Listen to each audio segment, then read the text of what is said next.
5 seconds. Start.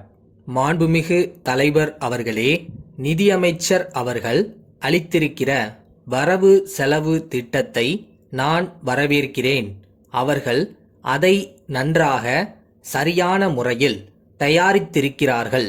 பொதுவாக எல்லோரும் விவசாயத்தை பற்றி பேசினார்கள். நெல் விலை ஏறிவிட்டது என்று சொல்லுகிறார்கள். விவசாயம் செய்தவர்களுக்குத்தான் அதிலுள்ள கஷ்டம் தெரியும். இப்போது நெல் விலை அதிகமாக ஏறவில்லை. நெல்லின் விலைக்கு கட்டுப்பாடு விதிக்க வேண்டும் என்று சொன்னார்கள். அப்படி ஒரு கட்டுப்பாடு விதித்தால் உடனடியாக அதன் விலை ஏறிவிடும். அதை நன்றாக கவனிக்க வேண்டுமென்று கேட்டுக்கொள்கிறேன். கட்டுப்பாடு விதித்தால் வெளிச்சந்தையிலே நெல் கிடைக்காது, அது கருப்பு சந்தைக்கு போய்விடும் என்று சொல்லிக்கொள்ள விரும்புகிறேன். ரேஷன் இருந்த காலத்தில் நெல் விலை கட்டுப்பாட்டில்தான் இருந்தது.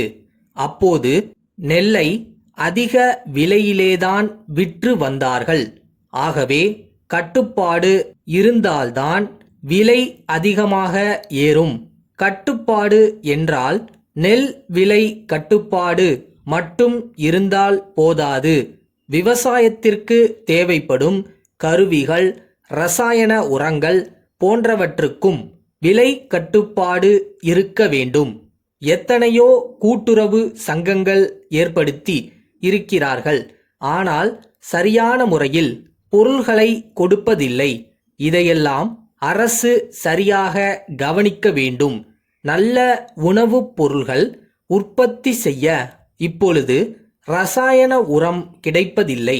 இதையெல்லாம் அரசு கவனித்து விவசாயத்திற்கு வேண்டிய பொருள்கள் விவசாயிகளுக்கு கிடைக்கும்படி செய்ய வேண்டுமென்று கேட்டுக்கொள்கிறேன்.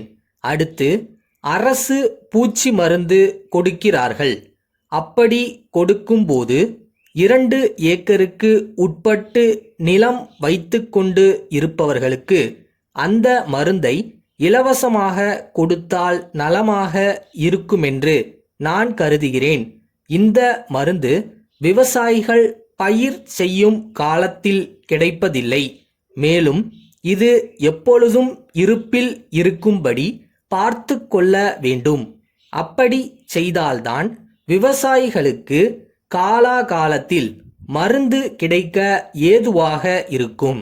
அடுத்து, மின்சார சக்தி வழங்கும் போது ஒரு குதிரை வேகமுள்ள மோட்டார் வைத்து கொள்ள வேண்டுமென்றால் அதற்கு 50 ரூபாய் கட்ட வேண்டுமென்று இசைவு பத்திரம் எழுதி வாங்கிக் கொள்கிறார்கள்.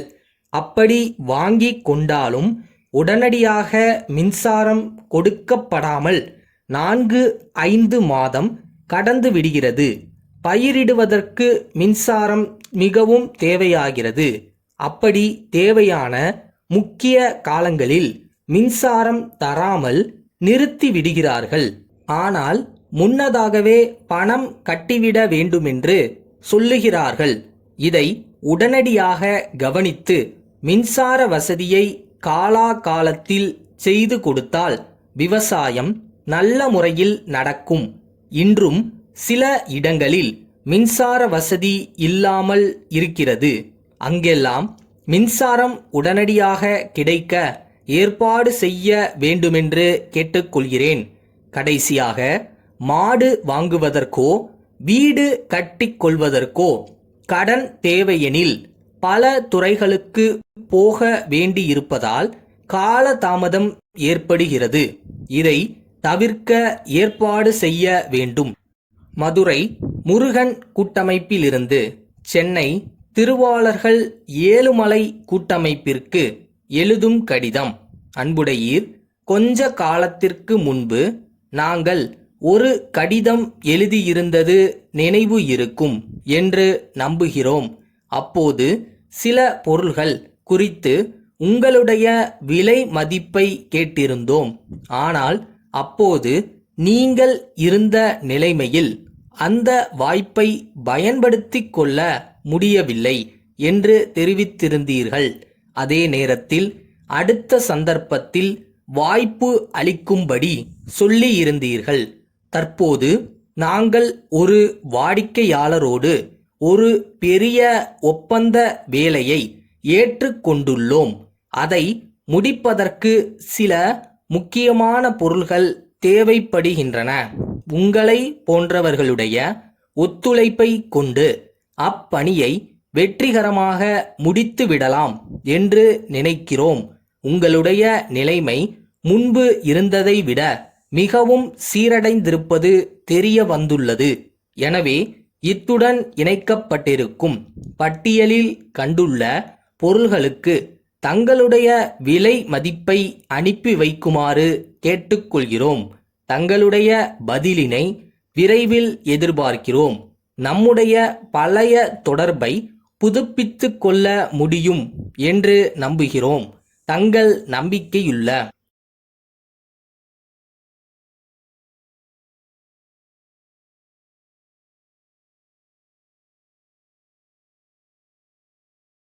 நூறு பேர் 1000 பேர் சொல்லுவாங்க, அதெல்லாம் நீங்க காதுல போட்டுக்காதீங்க. உங்களுக்குள்ள ஒருத்தன் சொல்றான்ல, அவனை நம்புங்க, கடவுளை நம்புங்க, கண்டிப்பா ஜெயிப்பீங்க.